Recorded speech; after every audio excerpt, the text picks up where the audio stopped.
I've been putting this build off for a bit of a long time, and to tell you the truth, it's because I'm scared of it. So you've seen this that I've done. There was a reason I originally bought this 3S 40 amp board. In fact, I bought two of them just to prove it. There's the other one. And this one was going to be used for 18650s until I discovered these things. But you might have seen my Mac. So quite often if I'm doing Pico programming, I've got my Mac on the desk here. And that's a 2012 Mac. I've got a new one now, but I still use that for Pico stuff and just web browsing. And even though it's 10 years old, it's going strong. But I have had to replace the batteries a few times because the Mac says the batteries are failing and they need servicing. And it's quite cheap to buy a new battery for that Mac of that age now, even if you're not buying it from Apple. But did I throw the batteries away? No. So if you really carefully take the batteries apart, pay no notice to the warnings on the batteries that say do not tamper, do not take apart, then you might be left with some of these. Now there's a reason that warning's on the battery, and there's a reason you shouldn't do this, and there's a reason I'm terrified of it. But what I want to... So when you take apart the battery really carefully, you get left with these lipo cells. I see some of them I've got A on them. That's just because that was from a battery pack A, and then over time I wore that one out. And I've even got another of these Mac batteries that I don't use anymore. But I think there's still voltage in these. So as you see, when I took them out, I actually coated them all with Captain Tape because I'm paranoid. And so they've been in this box with each of their tabs captained up so I can't accidentally short them out. But even though Apple's careful with their chargers, probably their battery management cuts out before the battery's in any danger, I reckon there's still power in these cells, and I've used them for other things as well. So let's just see whether I can do this. I don't think I can poke it through the Captain Tape, but I can maybe just get under the Captain Tape there. Hang on, turn that on. Can I just get under there? And yeah, so see that 3.9, so they're going down a bit. They need charging now, but these have been out of the computer for probably 2 or 3 years now. Now today I want to talk about batteries. No, that was Irish. Today I want to talk about batteries. That's me being G. Hugh Garcia.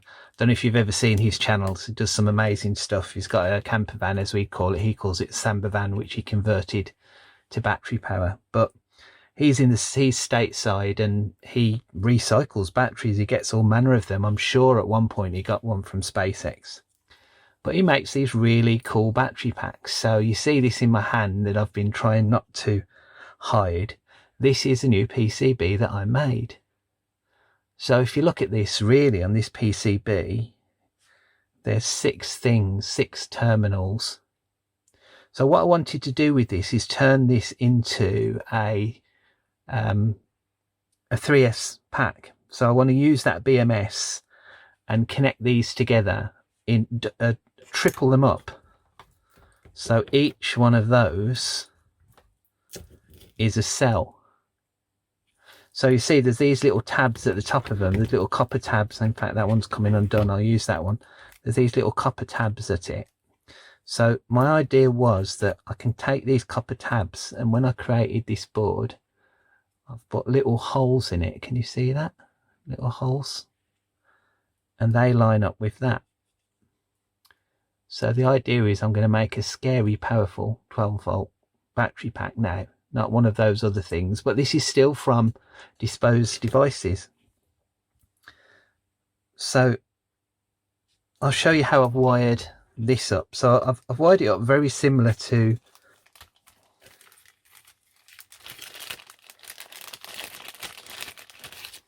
one of these BMS boards. So if you see, I've got here is the very negative, which is equal to that 0 volt there. And then as I move across it, it then goes to 4.2 volts, and then it it goes to 8.4, and then it goes to 12.6 in the end. So if I've created this board correctly, let's put this on beep. That negative should be there, that's fine, but it shouldn't connect to that because that's the other side of the battery. So if one terminal goes in there, that will be the negative side, and then that will be the positive side there.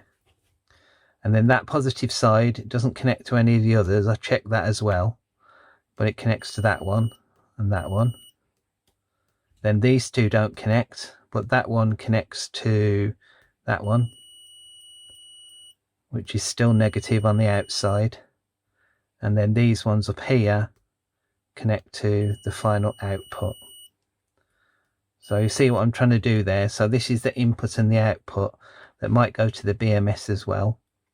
And these ones just connect these batteries. So three cells and 3 in series. So this is the bit that I'm quite scared about. But obviously if I'm connecting these up in a row like this, then all these, so positive is the one towards the center always.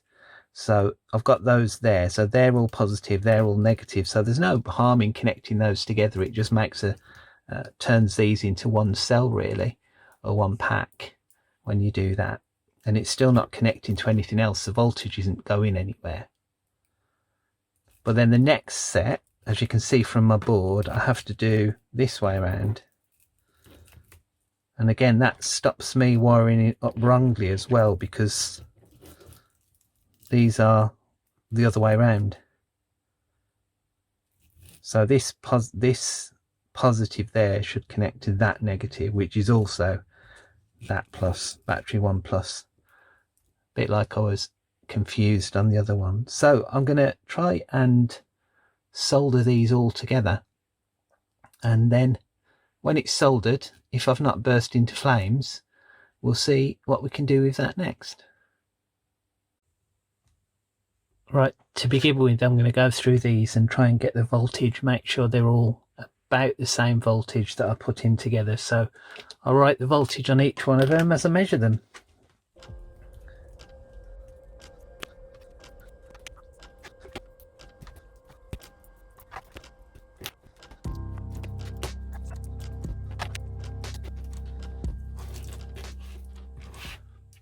Well, that's funny.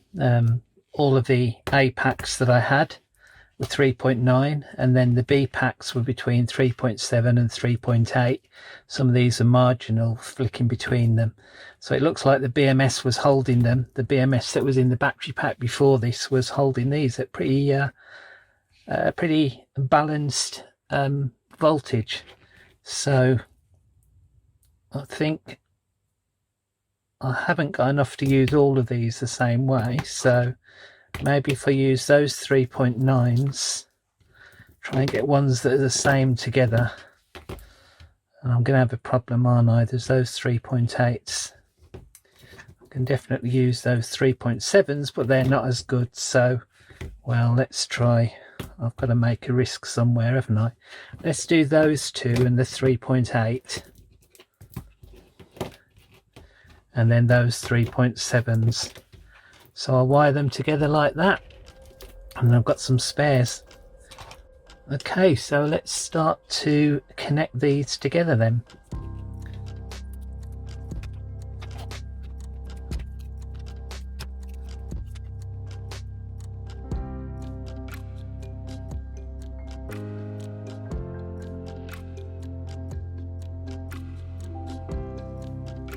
Be careful not to short these two out as I'm cutting them.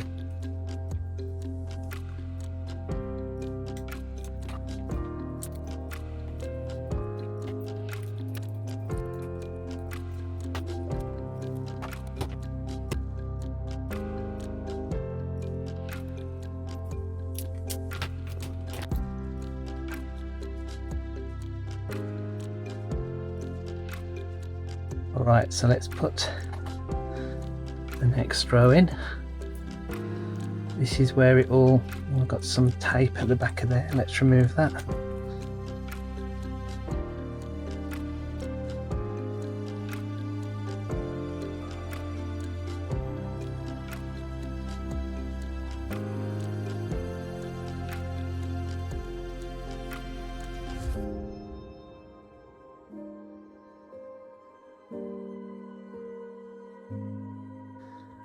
Well, let's see whether I am getting a voltage from it now.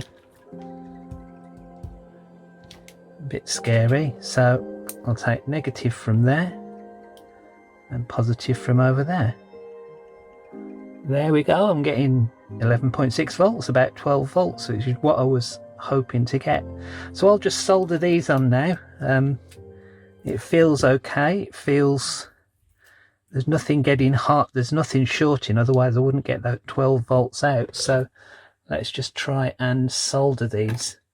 Whether I've got the right temperature I am for this, I don't know, but well, let's just try it.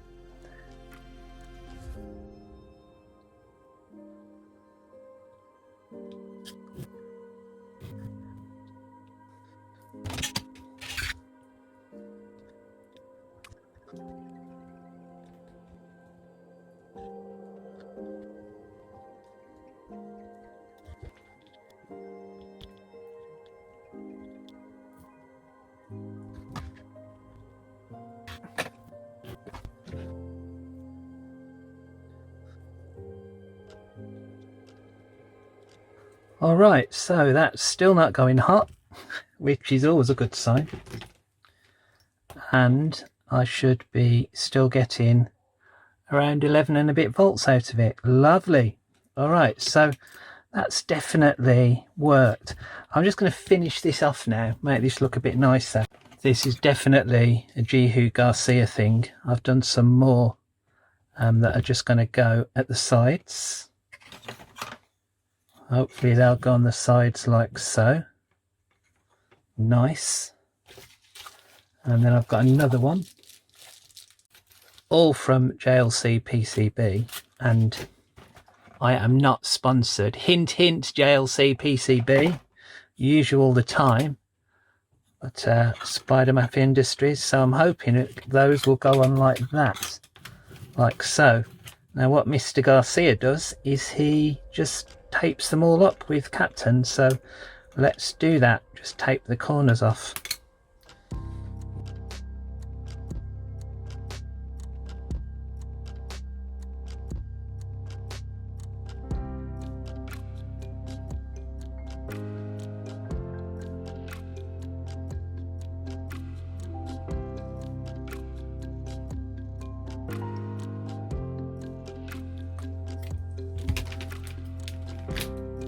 I could probably go over these as well because it's only going to be these side terminals that I'm using. That's probably going to be a job for another time though. But let's just go around, get a thinner one, and I'm just going to go around the top once more.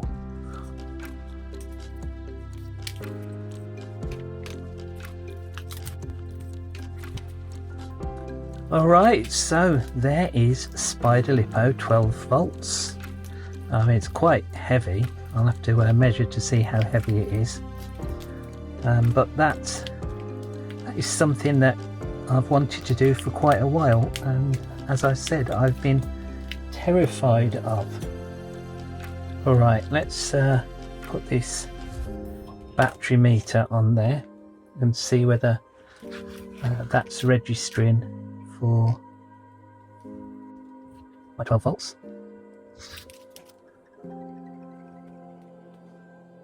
Put it in there.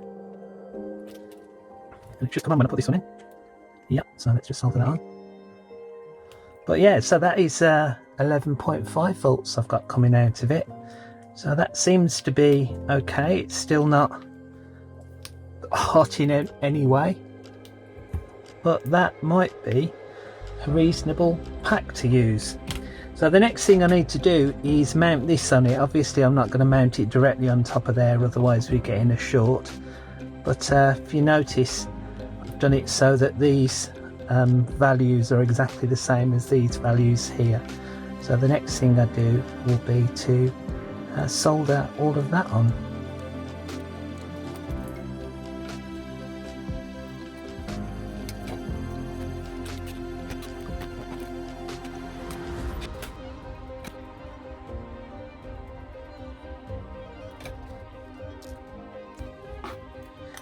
Right, the positive out of there is quite close to this bit here, so I think I'll make sure that I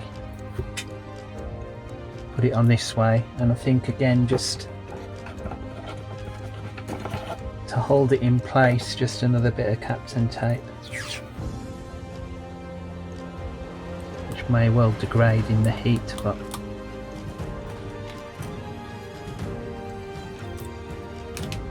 there. Hold it there for now, and then when I put the wires in, it should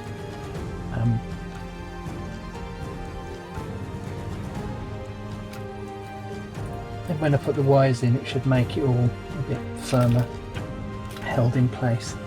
So let's take one of these spare black wires I've got for the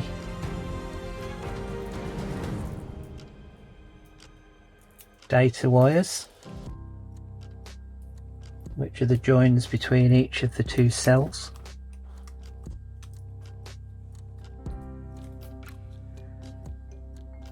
So I'll do a bigger one for the negative, but the 4.2 volt, so I've got to take that 4.2 volt to there, so that's easy.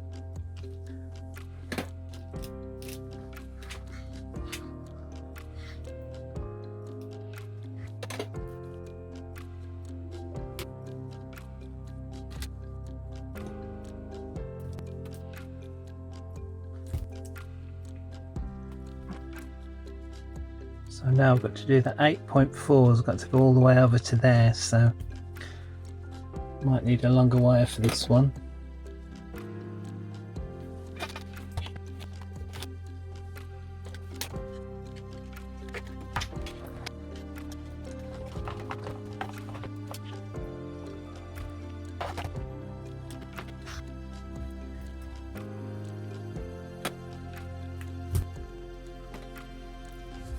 Just going to check I am getting about 8.4 volts out of that, so that's going to go from the 0 negative there to the 8 point, yeah, so that's about 7 volts, so that's okay. So then I've got to take the power from there across, so I'll use a red wire for that because that's obviously power, and then I'll use a thicker black wire for the negative. In fact, I might just run two negatives there from there to there, just to make sure.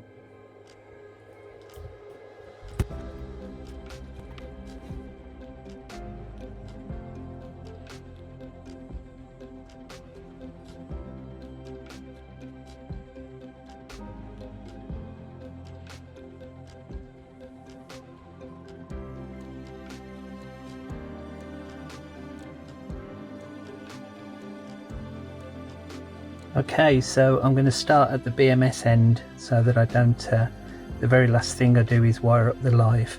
So there's just, that's just the final wiring to go now. Now I really aren't happy with the gauge of these wires. They're really pathetically thin really. They're just hook up wire, they're not going to carry any real voltage. So at the moment they're just on there. Hopefully if there's an issue these will catch fire first, but here we go then. As soon as I solder this, my BMS will be live. Okay, lovely. So is anything getting hot? Doesn't feel like it. Can't hear anything sparking in any way. The only thing that's hot is just that bit that I've just soldered. So let's connect my little battery terminal to this and see whether I'm getting a voltage out of it. Of course, this BMS might shut down because it might be lower than the voltage that it's supposed to. Let's just see what the voltage is that's coming out of it first. So positive that side, negative that side, and I'm getting 11.65, lovely. So that's going properly through the BMS, and I'm hoping that will balance it. And none of these are warm that I'm aware of. So I think that is relatively successful. Spider Lipo 12 volts. Keep my eye on this at the moment, I'm doing it right.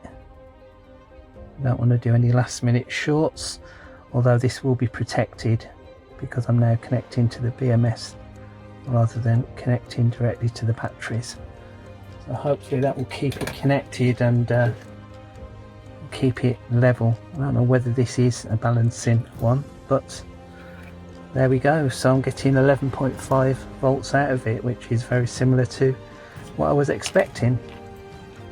So what can I use this for? Well, I've obviously got to charge it first, and that will be a terrifying thing on its own. I'm not going to do that on the video, but I did find this. I think I reviewed this quite a few years ago. It might have even been before lockdown, I think. This little DC power supply. You get 9 to 24 volts in, so it'll be perfect for this. And we've got a USB out and various other voltages out. So I think I'm going to somehow find a way to connect this to that, and then I've got a killer power bank. I shouldn't use the term killer, should I, on this? I've got a hefty power bank that might be really useful, but it's not the sort of thing I'd fly with. So I hope you enjoyed that, making my own custom battery pack, and with the BMS as well. If this is my last video, you know that everything burnt down. Otherwise, please subscribe to find out what happens. Bye.